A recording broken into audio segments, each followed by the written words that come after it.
All right, trainers, welcome back to The Algorithm Speaks, your weekly dose of, digital pack openings and spicy community takes, and maybe just a little existential dread about the state of PTCGP. Some people seek enlightenment through meditation, others through nature. Me. I choose to stare into the abyss that is the PTCGP subreddit every week, fresh glitches, new complaints, and the occasional glimmer of pure joy. This week's deep dive. Yeah. All about that chaotic energy, right? We've got cards so glitched out they'd make MissingNo proud. Pack pull woes to rival Shakespearean tragedies, and the never-ending quest to, understand the mind of the algorithm. And by understand, we mean desperately try to predict. Is it going to bless us with that EX or just leave us with a stack of Wonderpick tickets? Speaking of which, let's start with Molman, 1992, and their encounter with the digital void. Okay, so picture this. You're hyped, you saved up the gems, you hit open pack, and suddenly your screen is just filled with static, like your phone's trying to summon a ghost from the early days of dial-up. It's like a digital horror movie, except the monster is maybe a misprinted Charizard, worth thousands of dollars. Top comment, naturally, compares it to Rotom just having a field day inside the pack. I mean, that's a pretty hilarious visual, not gonna lie. But here's where it gets really interesting. You got a comment from UxJPEX, just confidently saying, it's just a phone overheating issue. Downvoted to oblivion. It's like suggesting the Earth is flat at a science convention at this point. The hive mind is spoken and overheating. Not an acceptable explanation. What I find fascinating is how quickly the community jumps to outlandish explanations. It's almost like we're wired to believe there's something more to it. Some secret code or a hidden Easter egg, rather than just, a technical glitch. It's the magic of PTCGP, I guess.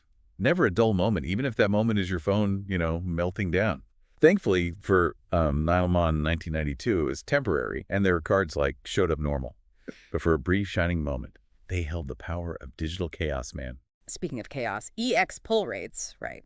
We all know the feeling. Pack after pack, hoping for that rainbow sparkle, only to be greeted by, a sea of unsparkly faces. Yukimus13 put it best. Haven't pulled an EX in forever. Comment section. A battleground. You've got the rates were nerfed, camp, convinced DNR is pulling the strings, EX cards rarer than a shiny Pokemon, and then you've got the it's just bad luck crowd, clinging to hope. Somewhere in the middle, you've got the folks blaming specific packs, like the Dialga pack. According to them, it's cursed with the worst luck imaginable. I'm starting to think they might be onto something. Statistically speaking, one pack has to be the unluckiest, right? It's the PTCGP lottery, and we're all just hoping to hit the jackpot. But let's be honest, even those of us who say it's bad luck, right? We have those moments where we look at the algorithm and think, you're playing favorites, aren't you? Speaking of playing favorites, can't ignore the saga of Up for 25. This player laments their lack of Palkia EX, only to immediately spot it in Wonderpick. And the kicker, they still didn't get it. It's like the algorithm saying, oh, you want that card? Let me dangle it in front of you, then yank it away. It's cruel, hilarious, and peak BTCGP. The edit they made to their post where they admit to seeing it and not getting it, comedy gold. You can feel the despair, and it raises an interesting point about player agency in a game ruled by RNG. We're all puppets dancing to the tune of the algorithm. Even when we think we know the steps, it throws in a random spin. At least it makes for some good subreddit posts. Now, before we spiral into the existential crisis of playing a card game, right, let's talk about a post that sparked some amusement and philosophical debate. U33DW0, bless them, graced us with a perfectly timed screenshot. Pulled Garchomp card, sandwiched between Dialga and Palkia looking accusingly. It's like Garchomp got caught stealing cookies, and Dialga and Palkia are about to lay down the law. Except, as with all things PTCGP, there's a twist. Look closely. The badges on Garchomp's sleeve are backwards. Our clever OP flipped the card for the meme. The comments exploded, with everyone riffing on Garchomp's guilt. You've got comments like, Garchomp sweating bullets. Dialga's stare could melt steel. It's a reminder that even amidst the frustration, the PTCGP community knows how to laugh. And that laughter, I think, is what keeps us coming back for more, right? It's a shared experience of absurdity. Knowing that no matter how much we try, the algorithm will always surprise us. Whether it's a glitched pack, a coin flip streak, or a meme-worthy screenshot, it's peak PTCGP chaos. Speaking of meme-worthy, shout out to you Holiday Appeal 3470. Their suggestion, so sensible, it's almost radical. Allow players to buy promo cards with those leftover Wonderpick tickets. Makes perfect sense, right? Why hoard useless tickets when you could get those event promos? The comments, all in agreement. Players sharing tales of drowning in tickets after they got all the promos. It's like having a wallet full of Monopoly money. Technically currency, but utterly useless. The frustration, palpable, especially for those still grinding to complete their collection. Highlights the difference between those swimming in event promos and those struggling to get one. And it makes you think.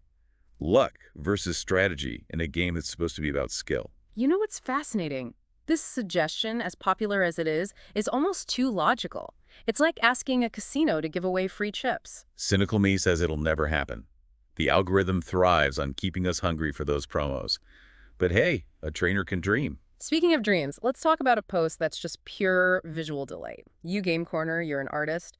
They gave us a fan-made animation of Pikachu cards dancing with music. Adorable, playful, and it's got everyone wanting more dynamic card art.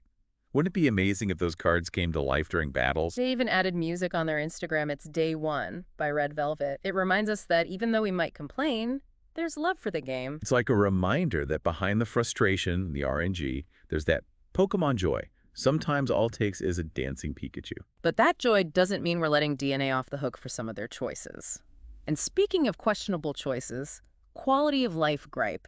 It's plagued players since, well, maybe the dawn of PTCGP. Why are we still opening reward packs one by one? Seriously, it's 2025. Self-driving cars, robot butlers, but we're clicking through packs like it's the Stone Age. It's like they want us to really feel the weight of every pull, that agonizing click.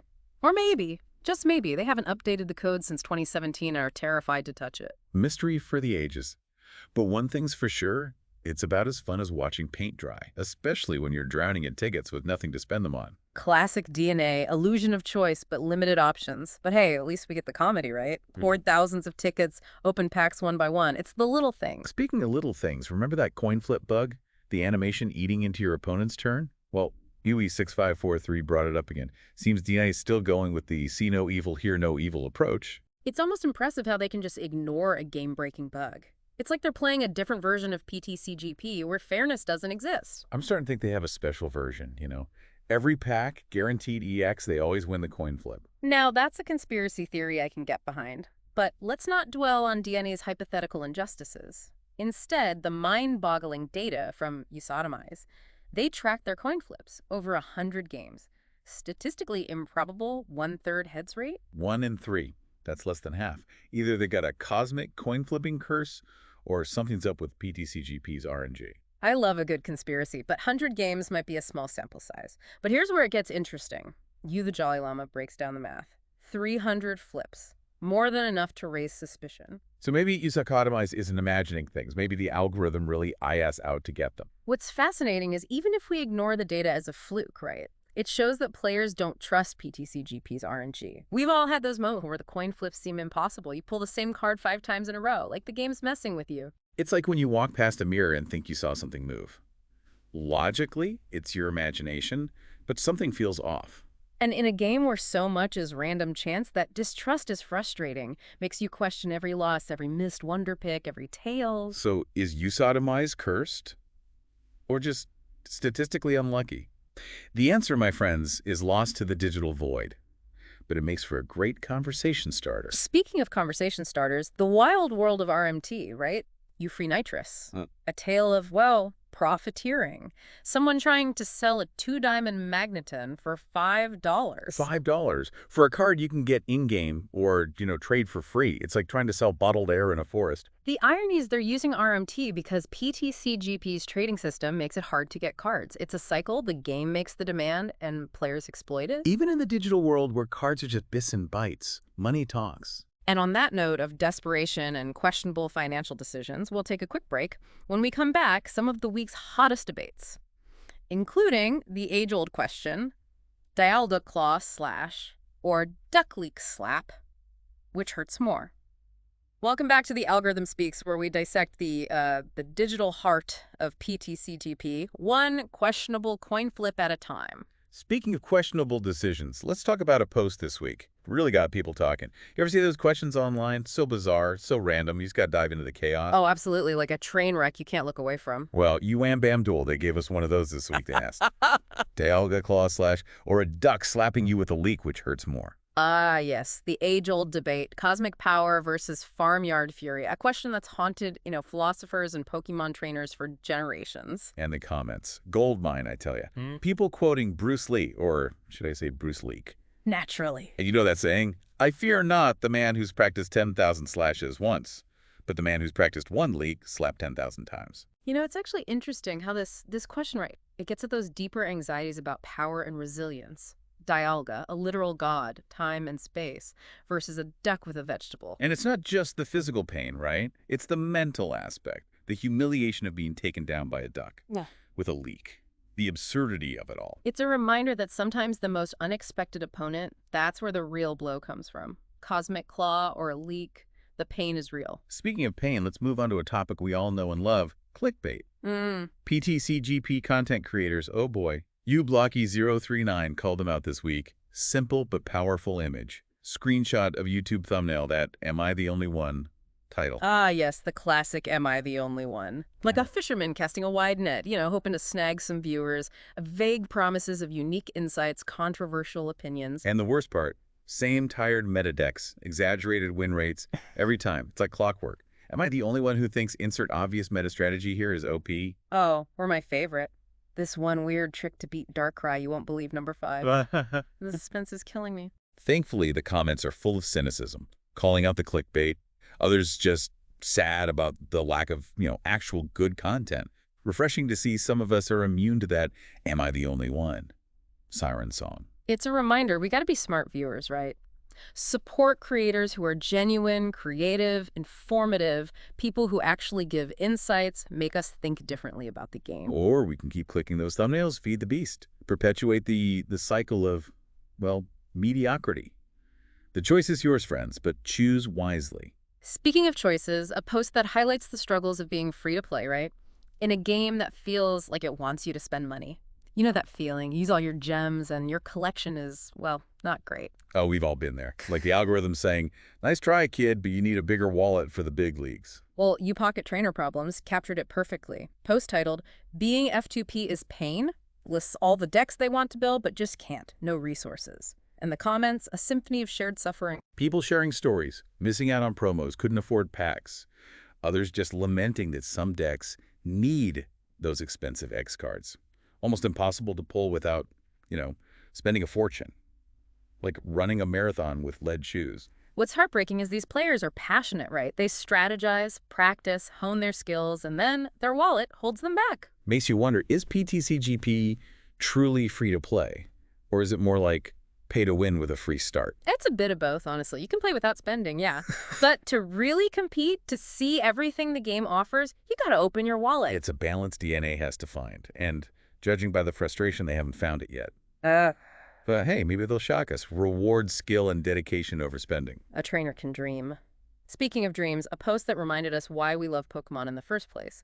Sometimes you see fan art, so pure, so wholesome, it makes you feel good. Oh, for sure, like a warm hug for the soul. You Pokemon art lover, they shared one of those this week. Gorgeous digital painting, a trainer, sunset, their Pikachu. Like straight from the anime, the comments are all praise and nostalgia.